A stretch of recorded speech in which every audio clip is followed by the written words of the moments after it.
Wow, we have a lot of items to cover. Well, not really, but a few items to cover. But before we do, April is always the time of Water Awareness Month in the city of Prescott.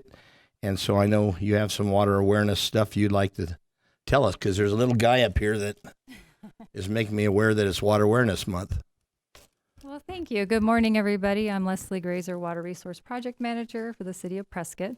And yes, thank you. It is Water Awareness Month, Arizona Water Awareness Month, and I provided you with our little water drop. So this is generally something that we use in our outreach programs with, it could be kiddos or it could be our young adults into our adults. So if you'd like to have that for your own, you may, or you can pass it on to somebody else if you'd like to. Were we having too much fun with the little water guy up here? It's absolutely fine. He can smile back at me. It's okay. He's just a little drop. He's just a little drip. This is Mr. and Mrs. Droplet. Okay.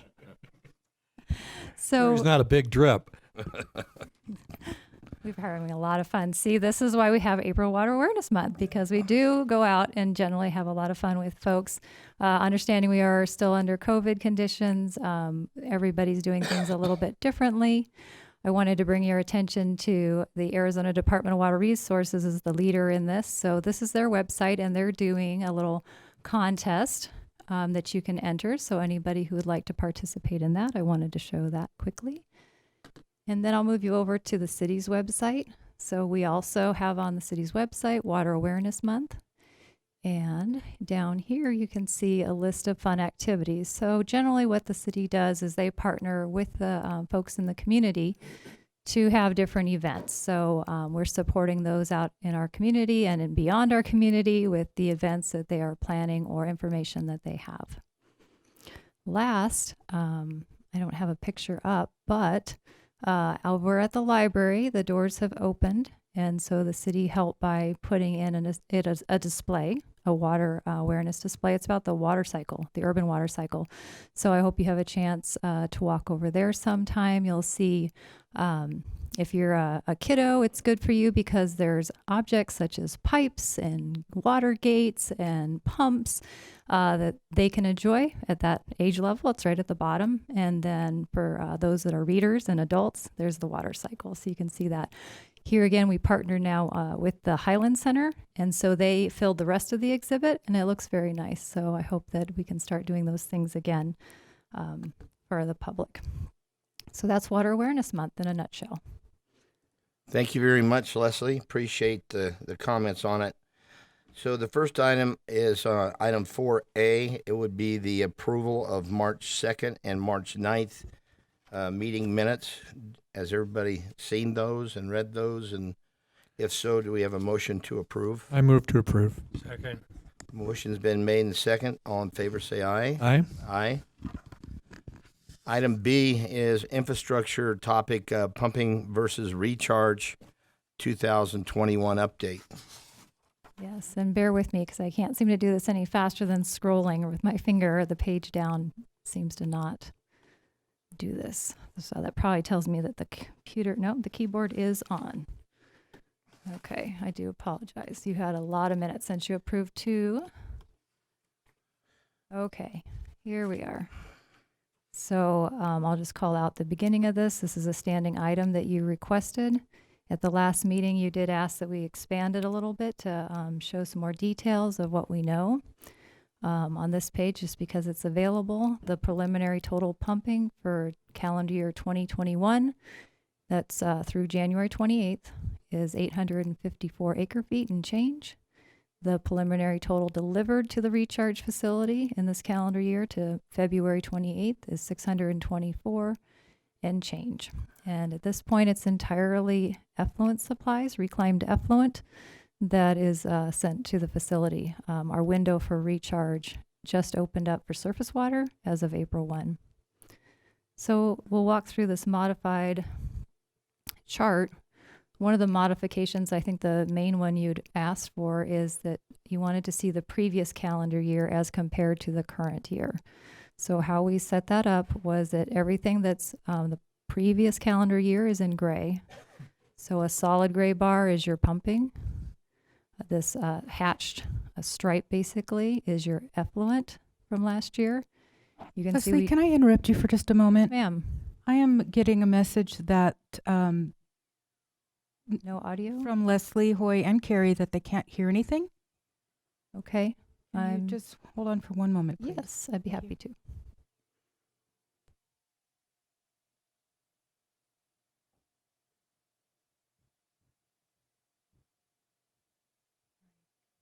Can't imagine what the problem would be. Do a test again and see if they can hear. We won't call them out by name. Sure. Okay, we're testing the microphones in the council chambers to see if the folks on Zoom are able to hear at this point. Can you please respond?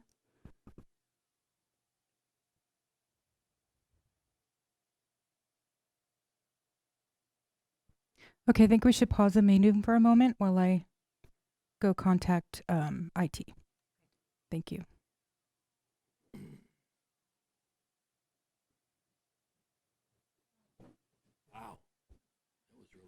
That microphone. They sleep in the back room anymore.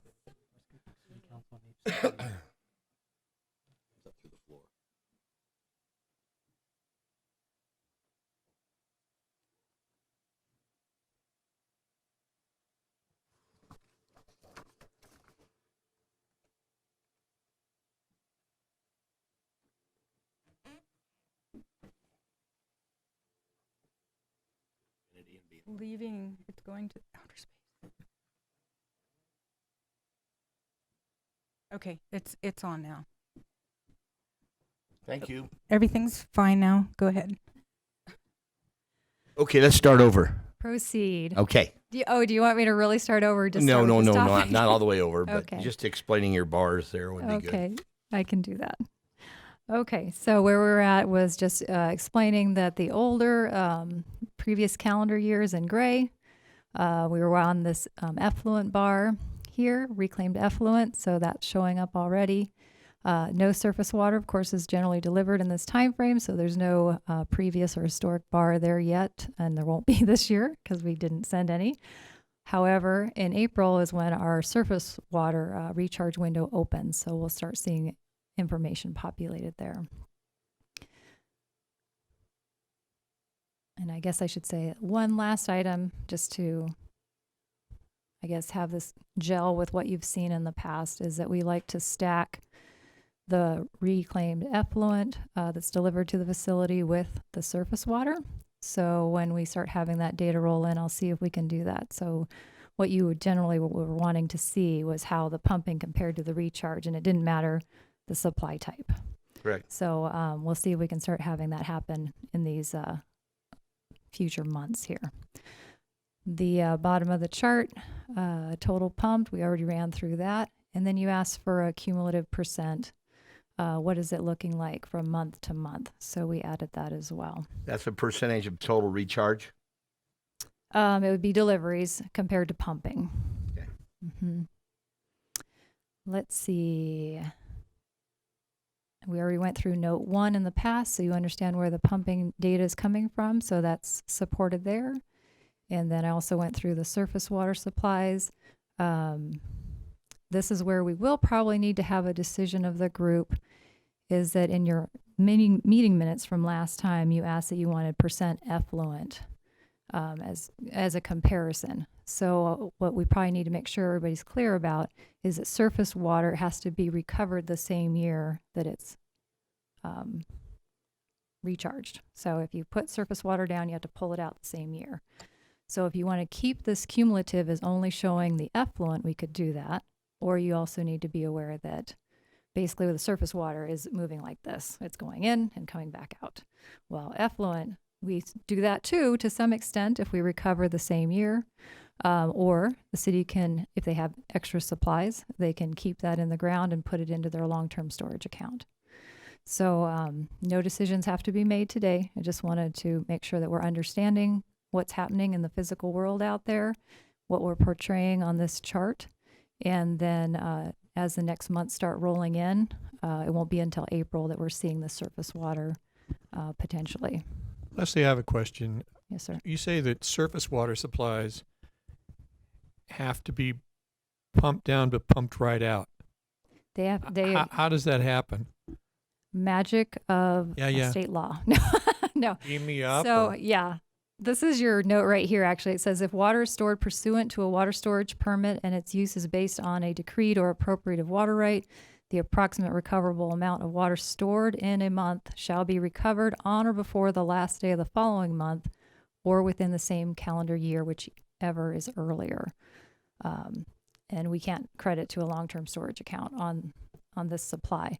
So yes, when the city puts that water down, they're tracking how much surface water they're putting down, and in the same month, they're seeing if they can recover, so pump out similar. And where we pump from, that water supply is pumped from wells 1 through 5 out in Chino. So that's the exchange that happens of the renewable supplies in your portfolio. So excuse me. Go ahead. So when they reference the following month and you're on a calendar year, then you'd have to be following that at the very first couple of months. Whereas as the year progresses, you have more time to be able to consider that pump or recharge within the full calendar year.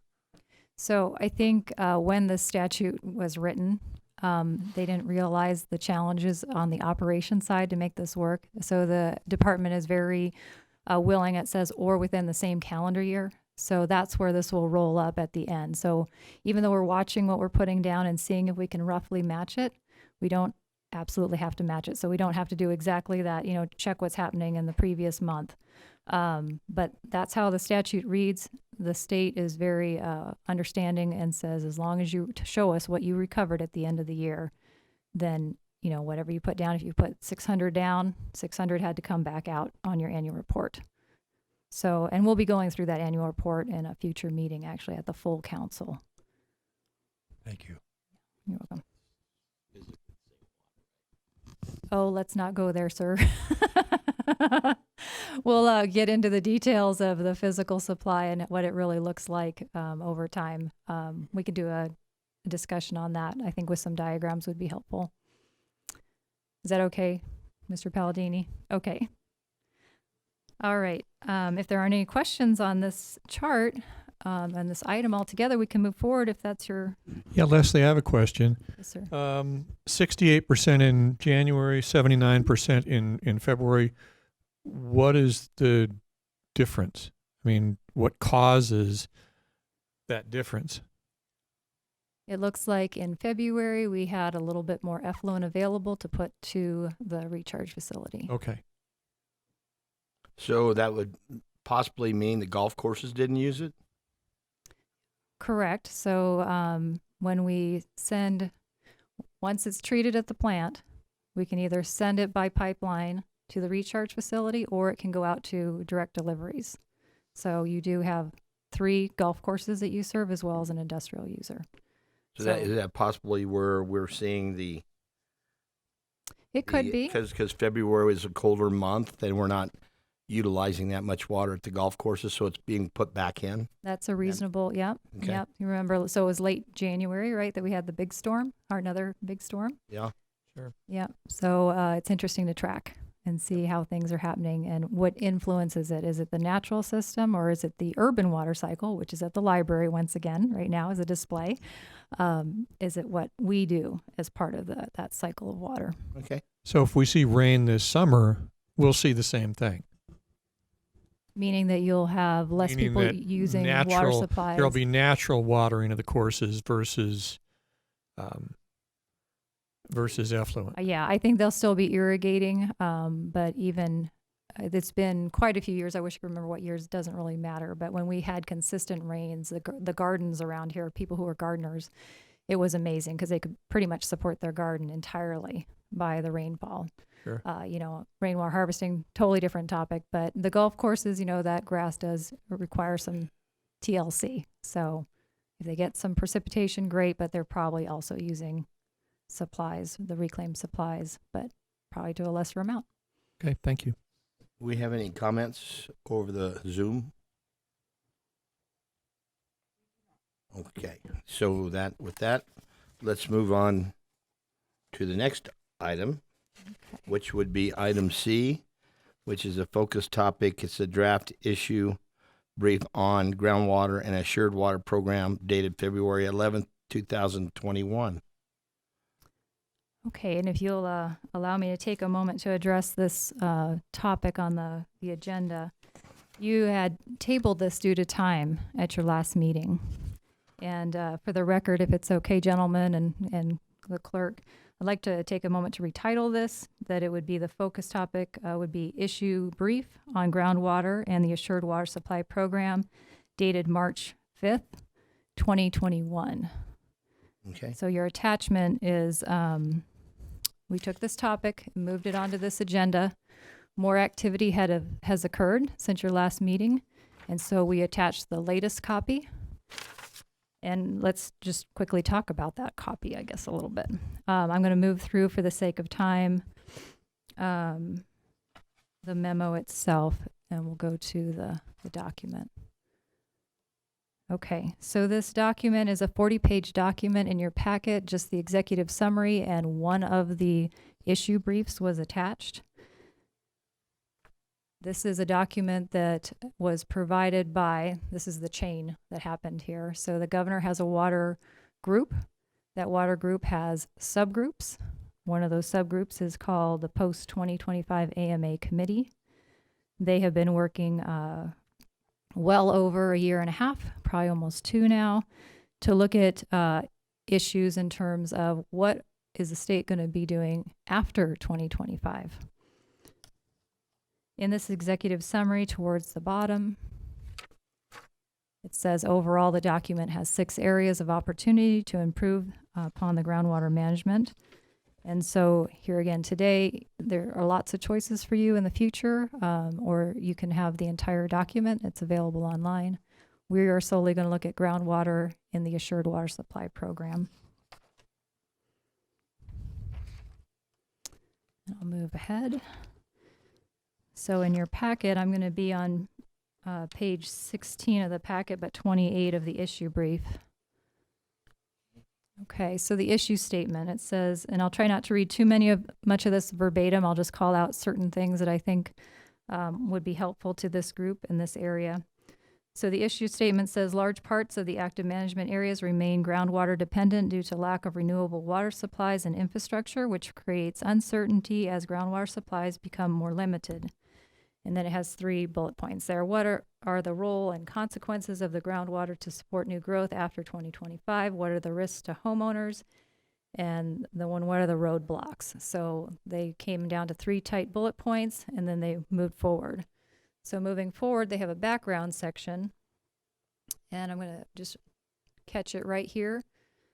The first thing says the director of ADWR must review a designation at least every 15 years to determine whether the designation should be modified or revoked. And so some of the pieces I'm bringing forward to you today is the city is in an active work process right now to modify their decision and order of assured water supply. We're preparing the applications to meet the requirements within our portfolio. So this is the tie that we have to this document. So you can see how it moves with other pieces. I guess I like to say a lot of times how the gears mesh and turn. So on this next page, I'm going to move to right here. It says 2 of the requirements for demonstrating an assured water supply, a designation of physical availability for 100 years. So I'll try to keep using the terms so they become more and more familiar. The city is a designated water provider, while a lot of our neighboring communities do not have a designation. So we need that for 100 years. And the requirement also includes the use of water is consistent with the management goal of the AMA. So what they're basically saying is, as you know full well, our management goal is safe yield. If we keep moving down a little bit for the sake of time, right here it says to satisfy the physical availability requirement for groundwater, an applicant must show that its groundwater withdrawals would not cause the depth of groundwater to exceed a regulatory limit of 1,000 feet below land surface and, moving forward, not negatively affect previously issued assured water supply determinations and existing municipal uses. So this is an interesting item. So the 1,000 feet below land surface, to put that more into our context, we're going to be looking at that probably a little bit closer because state law was generally, I think, written from the viewpoint of the Phoenix metropolitan area or the Tucson area. Their aquifers, for example, in the Phoenix area is a three-layer aquifer system. Here we have 2. So if we are able to pump down to 1,000 feet, maybe, maybe not. We need to keep some of these pieces kind of in our, I guess, our developing understanding or long-term understanding. Moving forward in the next paragraph here, the requirement that projected groundwater use pursuant to groundwater allowance or through the use of pledged extinguishment credits, which are added to the groundwater allowance balance.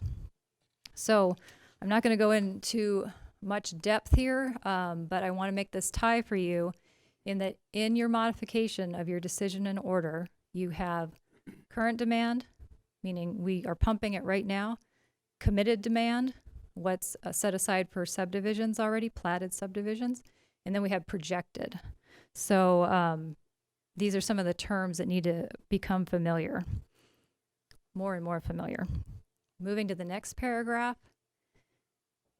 at the very top, it says, in the Phoenix, Pinal, and Tucson AMAs, the requirement that projected groundwater use be consistent with the management goal may also, I lost my place, may also be satisfied if the subdivision or water provider becomes a member of the Central Arizona Groundwater Replenishment District, CAGRID. Okay, so for us, CAGRID is not something we need to worry about. However, they're building this paper to look at alternative renewable supplies, offsetting the groundwater with another supply. So this is heavily used by those AMAs. We do not have that here. However, we have to follow along, and that's where it says later on. Where is it? Right here. The CAGRID does not serve Prescott or the Santa Cruz AMAs. So all the stuff that's happening at a statewide level, we have to kind of keep fine-tuning it a little bit to ourselves. The issue description, it says at the very beginning there, even with the benefits that follow the 1980 Groundwater Management Act, there are numerous pressures placed on groundwater in the AMAs. The examples that they defined or identified were unplenished groundwater withdrawals, hydraulic disconnect, and exempt wells. So all of those issues do have bearing in this area as well. And as I had mentioned at the very beginning, we're not going to dig into each one of these today. I'm just giving you an introduction to this executive summary and this specific topic. Further down, it says the state should evaluate the Assured Water Supply Program and consider how it can be improved well beyond 2025. So once again, to pull this together, the statewide, they're looking at what are we going to be doing after 2025 because the statute reads you just kind of keep doing what you're doing with your 5th management plan. And that's also under development right now. So I'm throwing a lot of different pieces together, and at some point we'll be able to mesh and turn. For the sake of time, I'm going to keep moving forward. So it asks, what are the role and consequences of the use of groundwater to support growth after 2025? And so they stated here, as groundwater uses expand to serve new development, there is a corresponding reduction to the volume of groundwater that exists in the aquifer. So let's see, some of which is replenished. So tying this back to us again, so how are we replenishing up here? We're using our surface water and our effluent supplies, okay? Moving forward to this paragraph towards the end, calls us out here. The Prescott AMA faces similar challenges with an increasingly reduced volume of groundwater physically available for new assured water supply determinations. So, as a project manager for the city, I'm watching this discussion that's happening at the state level and how our area is, and it's not just us, because the Prescott AMA, as you fully know, is not just the city of Prescott or the city's responsibility. It includes Prescott Valley, Chino Valley, unincorporated Yavapai County, and Dewey Humboldt. So in watching this, since we're entering into an application to modify our DNO, we need to know where the mindset is at. And moving down a little bit more, states here, ADWR is in the process of updating its groundwater models for the Phoenix and Tucson AMAs, which should provide better projections of the groundwater supplies in these two AMAs. So I'm not quite sure why it's stated that way, but the Prescott AMA model is also under update right now. And our work group related to the city's decision and order are in active conversations with the department. Are we going to use the updated model for application, or are we going to use the current model? So here again, here's the ties that are happening in this bigger picture that's happening. Okay, in this section it says, what are the risks to homeowners whose physical groundwater supplies may be depleted after the regulatory assured water supply 100-year time frame? So this one is challenging to me because the previous draft read much differently than this one does. What I highlighted for you here is groundwater pumping reduces the amount of groundwater available for all existing municipal water providers serving certificated lands. So if you have a certificate of assured water supply, or designated service areas like the city through time.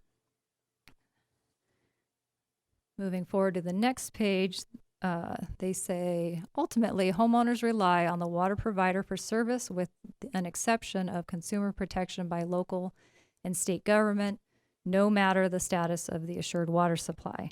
So here again, there's not much I can work with in this statement they've made, but it exists. So moving forward, what roadblocks prevent access to renewable supplies and infrastructure in these groundwater dependent areas?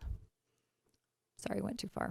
Groundwater dependent municipal water providers face obstacles in their ability to acquire renewable water supplies. Moving on, one of the primary challenges to reducing groundwater reliance is groundwater reliance is the lack of renewable supplies. With fewer renewable supplies available for acquisition, competition for those supplies will increase in the future. So, how does the city stand here? Well, what did you do? Okay, back in 1998, you acquired surface water supplies, right? So you have that piece in play, which is good. And then you also acquired another supply, which was the Big Chino. And that's your other renewable supply. And we'll have to kind of see how that necessarily works. So what it is you're bringing, I can't say it's actually renewable because it's not like a surface water supply, but it's a supply that you're bringing into the area to relax the pumping on the Little Chino and the Upper Agua Fria. Moving forward again, additional obstacles is the lack of institutional structures to facilitate the acquisition of renewable supplies, constraints on the marketability of surface water rights, cost of such supplies, more and more resistance to and or limitations on water transfers, obstacles to accessing infrastructure to move renewable supplies. And then the final sentence there says, these obstacles compound an overarching challenge for water providers to finance renewable water supplies, particularly those with smaller customer bases or greater geographical distance from augmentation opportunities. These challenges are even more acute in Pinal, Prescott, and Santa Cruz AMA. So we're addressed again in that section.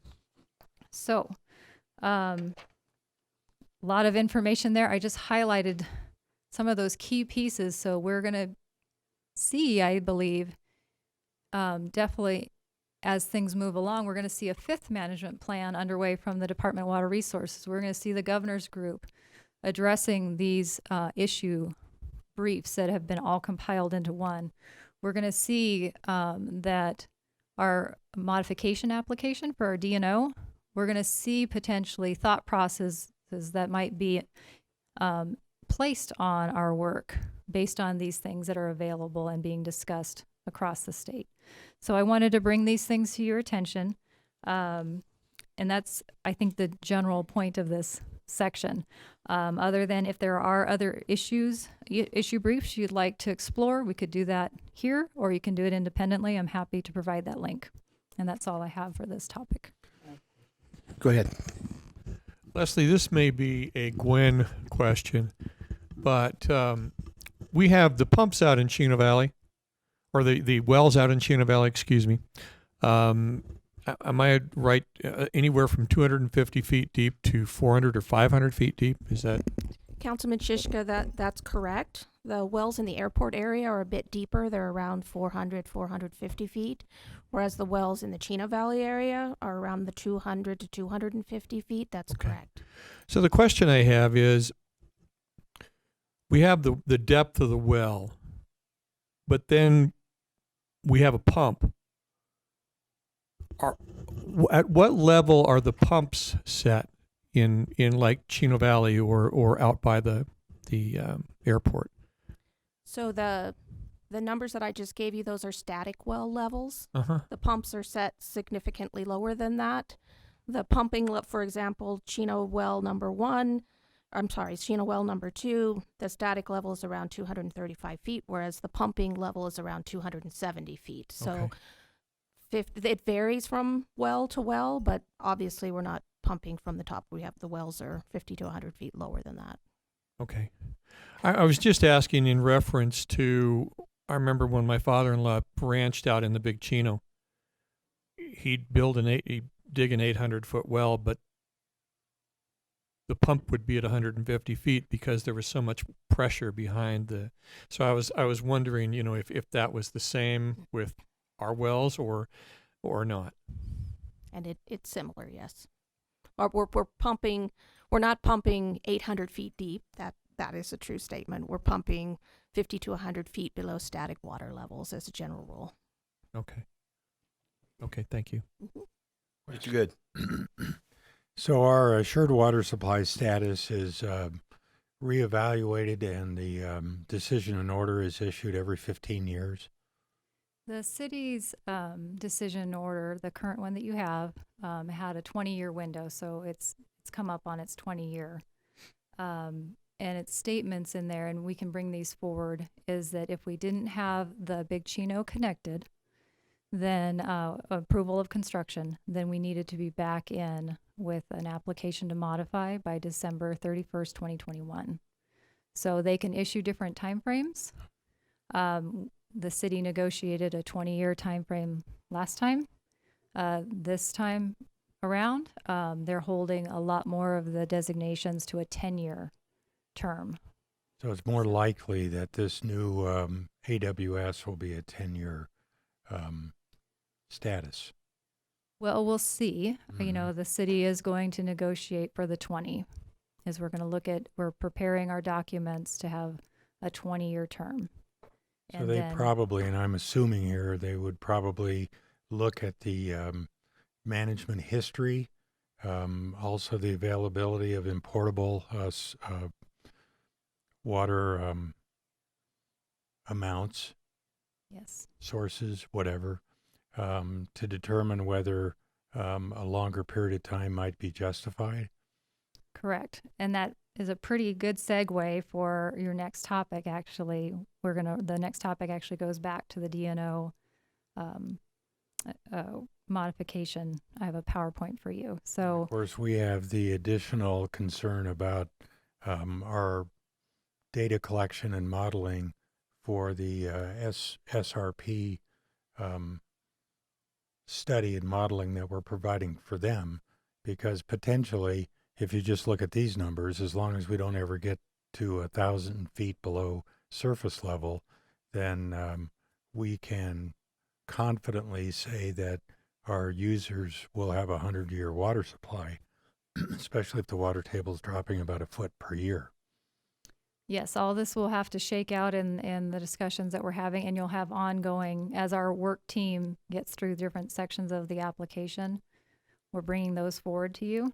And then when it's time to prepare for submitting this application, you also have another look at it because it requires a resolution of the full council to submit. I was so reading there's a lot of the details. impact of La Paz County's dramatic reduction in their water table levels with this huge amount of development in that area, and their water tables were dropping dramatically on a year-to-year basis. So I think if ADWR is looking at our historical management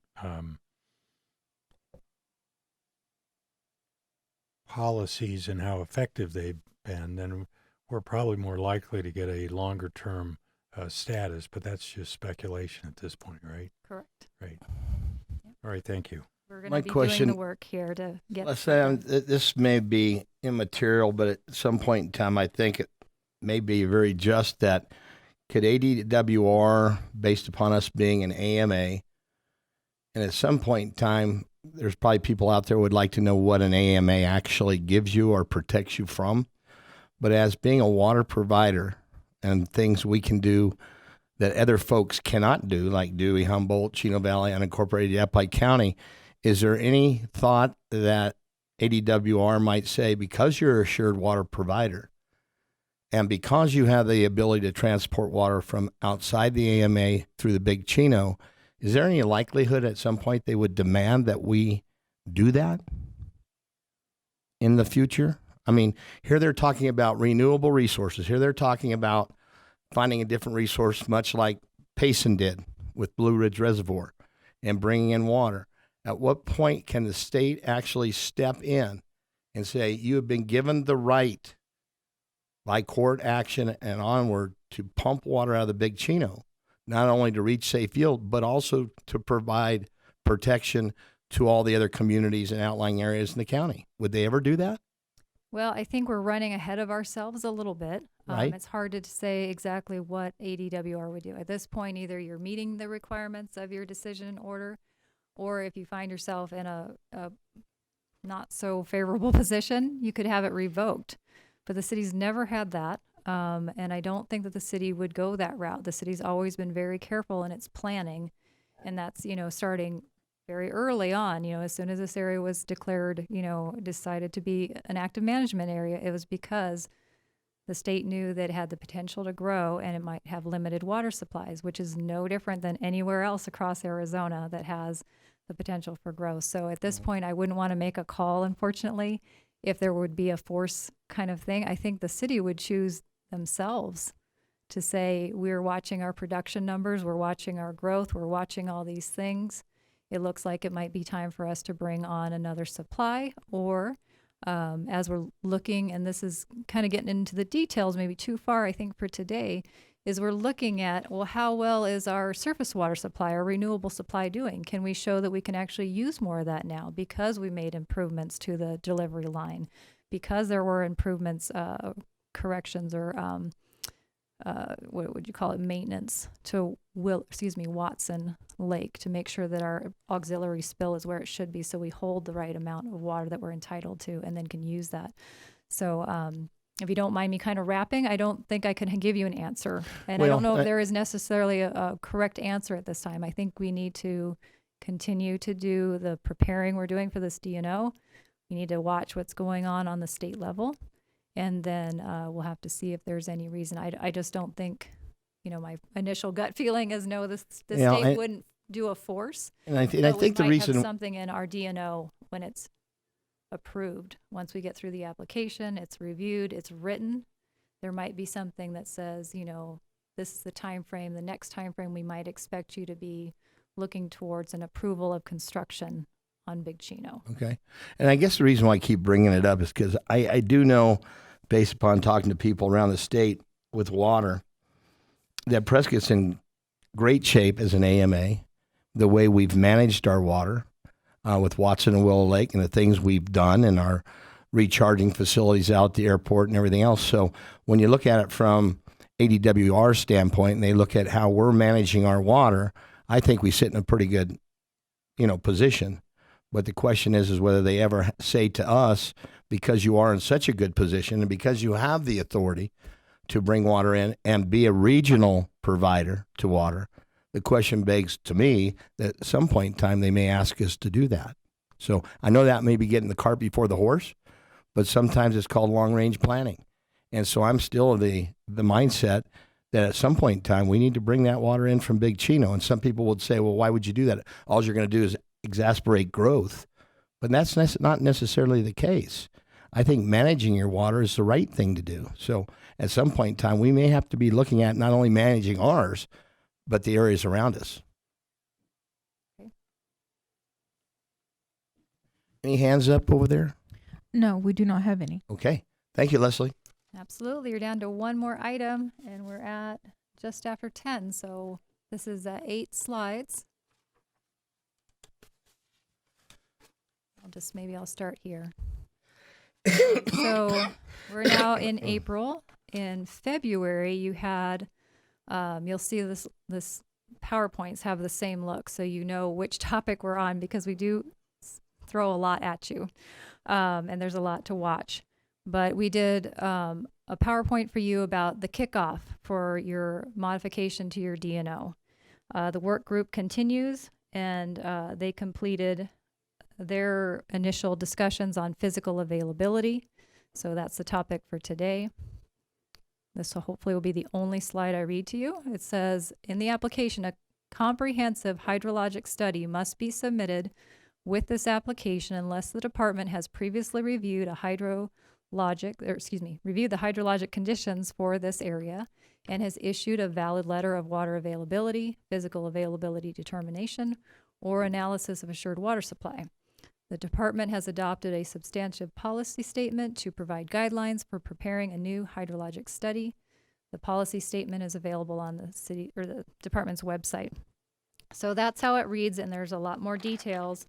But the bottom line here is when we're looking at physical supplies, we have to engage a firm who can do groundwater modeling. So that's why you have 2 models that you're looking at. We need to keep the understanding of those distinct. So you have one already in play up in the Big Chino with the Golder as the consultant. And then on this project, you also have a groundwater flow model where you're picking up the department's pre-built, potentially updated, and then the consultant needs to run with that. They must be have registration, a professional and engineer, a registered, have some kind of professional stamp for us to submit their work to the state. So the supply types we're going to be looking at for this physical availability, we know that we have in our portfolio groundwater, our renewable supplies, and the imported supplies. I think at this point it's important we're not bringing in the supply at this time. So that won't necessarily be part of this modeling exercise because we're going to be looking at the supplies in the active management area and our use of... A question, Leslie. Yes, sir. So are you saying that we'll have 2 different modeling firms, one the Golder that's working on our data for the SRP lawsuit, so to speak, and then there will be a second one that ADWR is going to be using to apply to find out where we stand prior to the issuance of this new assured water supply status by the end of the year? Very close, I think. So we have engaged, the city has engaged Matrix, which was formerly Southwest Groundwater, as a consultant to use the ADWR model. So ADWR built it. We're going to be able to get those model files over to our consultant that we've engaged through contract to do the work we need to do to filter it back to the department as part of our application. And when do we expect that their model will be presented to ADWR so that they can make their determination by the end of the year at the latest? Our outline, and I didn't bring this time, and I should probably stick it on all slides. So our current working timeline is that we have to have a pre-application, or I've timetabled it to give the city some breathing room. For August is our pre-application meeting with the state about this project, and they are fully aware we're involved because I contacted them late last year, so they're aware. We would like to have this application in by November. Its due date as part of the existing DNO is December 31st, Right. 2021. So we're trying to work our timelines early so we have that room for any, back and forth. So is Golder going to try to get their report done at least in a similar time frame so that we can possibly compare the 2 conclusions? Even though I know they're for different reasons, but No, because we're looking at how pumping might impact the Verde Right. and if there will be mitigation requirements, if any. So they're solely focusing on the Big Chino. And then this model that we're talking about for the department is solely for the active management area. So the two subbasins of the Little Chino and the Upper Agua Yeah, I Fria. get So that. we're working in two different geographical areas. Still expect the Golder report, modeling report, to be available to us before the end of the year. We're in discussions with them right now. The original horizon was set for September 2021. With discussions we're having at this point, it might be February 2022. So we'll see. We're actively, we have active projects right now, and timelines are going to move on us a little bit, I think. Thank you. Yes, sir. Okay, so we ran through the supply types. You've seen this kind of cartoon before, but it's a groundwater flow model. It's important for people to understand what it looks like, because when we talk water models, people have certain pictures in their mind. Sometimes they are for infrastructure, for pipeline, laminar flow, how things move in a pipe. And this is a different creature. So on your left is a caricature of what the land surface might look like and what it might look like below ground. And so I've used this one in the past because it's kind of looks like this out in the Little Chino aquifer area. So we have an upper alluvial unit. We have somewhat of a confining unit, but it's not hard and fast. And then we have our, unconfined. Sorry, did I just lose my?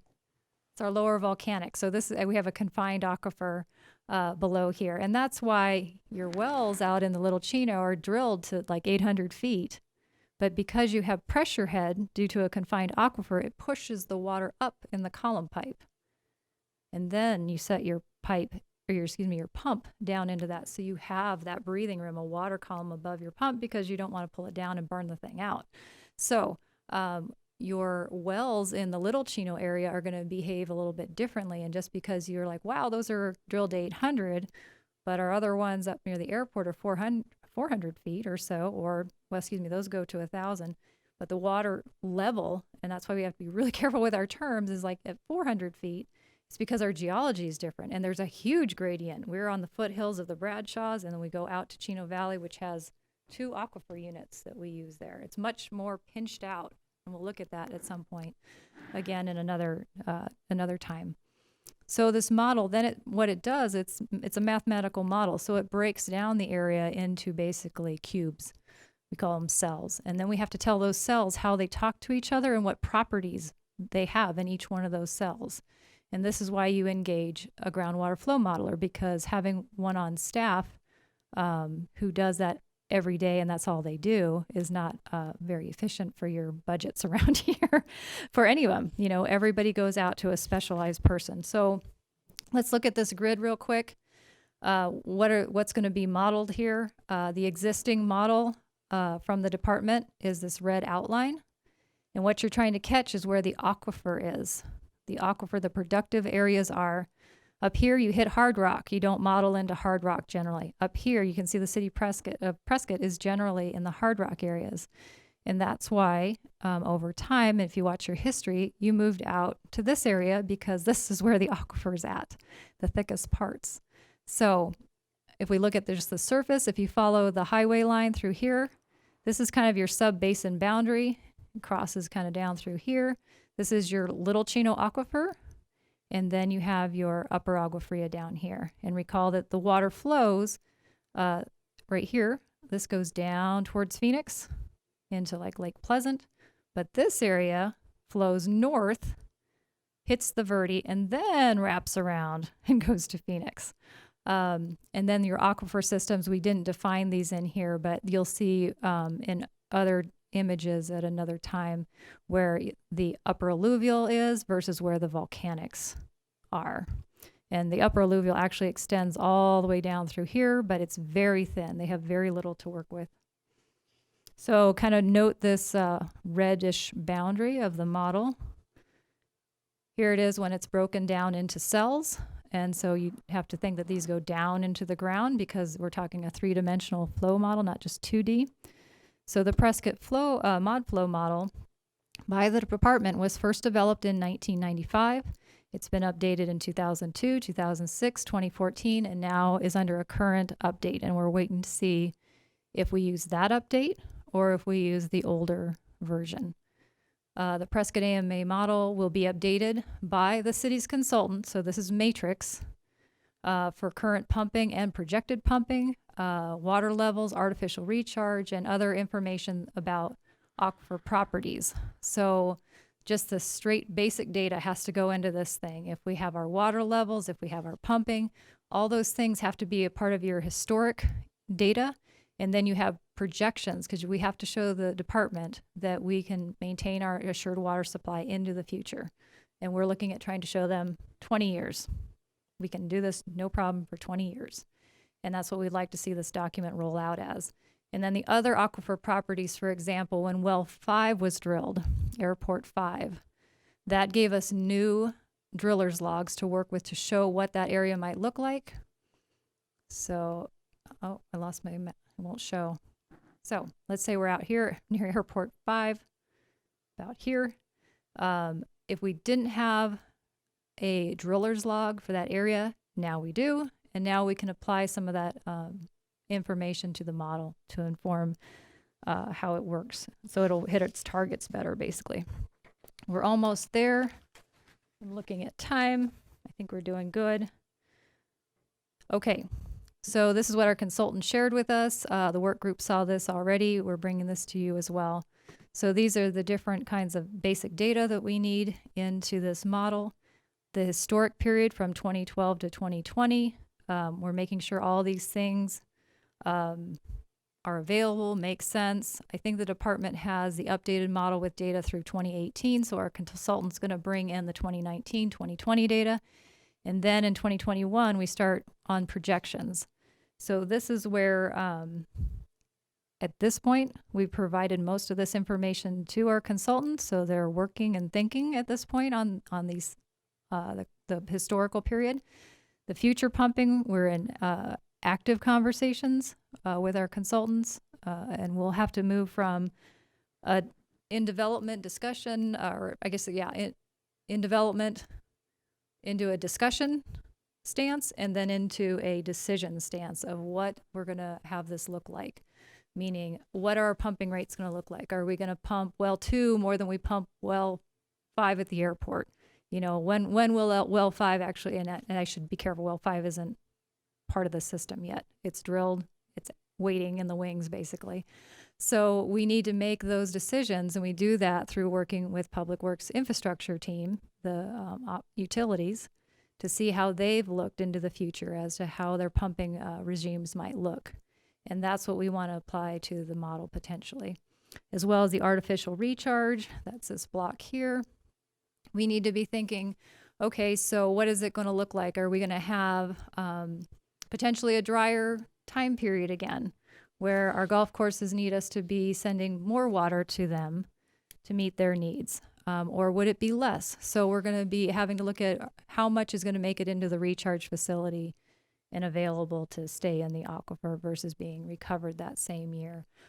What kind of connections are we going to have? Who else will be connected to the city's wastewater system to help with this process of artificial recharge? And this will skip for another time. This is the hydrologic data that helps fine-tune the model a little bit. And then last, we get back to the time frame question that came up by Councilman Good, is that what we're looking at as of February, the data gathering analysis, this would be complete, and it is for the historic period. The future, we're in progress, and we're going to have some active conversations here at the city about how we see that potentially looking, the most likely scenario. We wanted this, the predicted to be shared by mid-March. Here we are, April. Secure the latest ADWR Prescott Active Management Area model. So at this point, we are in a holding pattern with the state because they're fine-tuning that model. So some decisions are going to have to be made. So our consultant said, assuming settling on a version of the model to use by the end of March. So we're running up against some time frames. this is not to scare you. This is not to say that we're not working hard. This is how things go with models. And so where we find our catch up time, we catch up. Some decisions we can't step forward until we have the hand from the other person pulling us, in the right direction, or we're tapping on the door. So right now I have some tapping this afternoon I'll be doing. Build the future years into the model, end of May, run the model scenarios, analyze the results, June, July, have the model documented because we're going to submit this with our application, and that's going to be that August, September timeframe. So that's our proposed schedule, and we're running all the time. And that's the end of your 8-slide PowerPoint. I don't know if you have any questions on this topic, but you'll see more in June will be your next presentation, and it'll be about demand estimates and how those are going to potentially work in this process for modifying your DNO. Any questions? We do have Leslie Hoy. Okay. Go ahead, Leslie. Leslie, can you hear me? Go ahead, Leslie. Can you hear me? Oh, that's the lovely voice of Leslie. Yes, we hear you. I have 2 questions. Do you want me to ask them both at the same time, or ask one and then get the answer and then ask the second one? No, go ahead and ask both of them. Okay, my first question is, I need to be a little bit more clear on whether the Big Chino is going to be involved in our decision and order this time. As you know, in 2009, there was a huge controversy over that. And I'm not clear on, is Prescott gonna try to use the Big Chino as part of the water supply this time? And my second question is, if I did hear from a reliable source that there might be some controversy over ADWR's Prescott AMA model, and that the governor was going to have to approve it first, which, if that's the case, that could take longer. But if we base our DNO on our current model instead of the new model, what impact would that have on the decision and the decision and order decision? And then I guess my third question is— Oh, you said 2, but go ahead. Can I have one more little one? My third question is, when does Leslie Grazer anticipate that the final decision and order would be issued? Okay, you want to answer those? I really have to ask the question based upon what you just said, and my mind thought is, we have the available right, correct, to be able to pump up to 16,505 roughly, and at the present time we're pumping 854 about. Yeah. And then if you add in the recharge, then we're actually pumping 230. I can't imagine if somebody's sitting down there with pencils and modeling why they would ever make us go to the Big Chino based upon what we've done as far as conservation and all those different things. But if you'll answer her question, that'd be great. Okay. I'm going to see how well my big breakfast held up and my caffeinated tea this morning. There were 3 questions, and I'll see if I can run through with the 3 of them. So the first question was about the Big Chino and its relation to the decision and order modification. So I think where the confusion might be is that even though the physical supply is not linked to our infrastructure, that right to the Big Chino will be in our DNO. It'll be one of those things that we bring forward as a supply type. It's just not an active supply type. Sorry, I might not be in the mic. So I hope that, and we'll keep talking about these things because there are, once again, a lot of twists and turns to a lot of things that happen. And we need to make sure we're talking about the same thing and understanding what's going on. So that was a good question. The second question had to do with the model, what model we're going to use, and if the governor needed to approve it, things of that nature. So this is where, even though I'm a long-range planner, I've done that for most of my career in water supplies, trying to figure out what next. I do not have a crystal ball, so I don't know at this point. If I don't think it requires a governor's approval by any means. We just need to have a clear conversation and clear direction from the state, if we go down the path of using the current model, you know, that we can continue to do that because we don't want to invest in our time and monies with the consultant to start working on that if they want us to wait and use the new one. If they want us to use the new one, then we need to know a fairly clear date certain when that's available so that we can meet the timelines required for the application. So there is no answer to that question. I apologize. I can't see into the future to know which direction we're going to go. These are active conversations that we're having, and that's just what we do in my profession as we talk these things through. And then the last question had to do with, who can remind me now because I lost it? When it issues the decision order? Yeah. Oh, the time frame. I'm But sorry. I can see that you aren't going to know that exactly. That's a crystal ball question. And once again, I don't own one. And so what we need to do is we'll submit on time. If our date changes, meaning they let us go a little bit longer on our application because we use the newer model, these are all uncertainties. So basically, they have that application, I believe. I probably even shouldn't say a number because I'll be probably wrong and then it won't look very good. But they have a certain time frame to review and respond. So first we need to come in with complete and correct. So we supplied everything, everything's correct. They start their review process. If there's anything wrong, then we need to get that piece and address it. If there's any questions, we need to have them tell us what those questions are and we need to address it.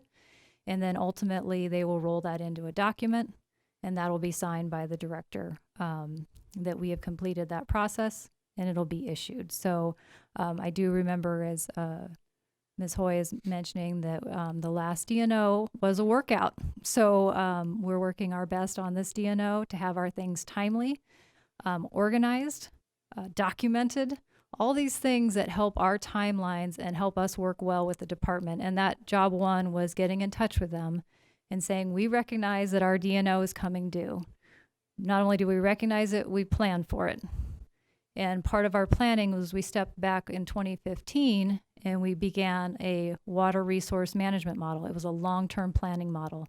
This houses a lot of our pieces, and we haven't gone through this a lot with this group, but that houses the pieces so we have repeatable and defendable information to move into this application. So in my time here, we've done everything we can to get ready for this, and now we're in the thick of it. And now we need to, keep our eye on the ball. Keep getting ready for the next, where is the next play going to be, right? Right. So I hope that answers some questions, but some are not answerable at this time. Understand. Thank you Thanks for a your lot. questions, Leslie. Thank you. Anybody else on the committee have a question? Any other hands raised? We got a long ways to go, don't we? Yep, but we can do it. We keep on doing it. We've got both oars in the water, so we're in good shape. All righty. So with that, we will call this subcommittee to adjournment. Thank you, everybody, for listening, and we'll see you next time.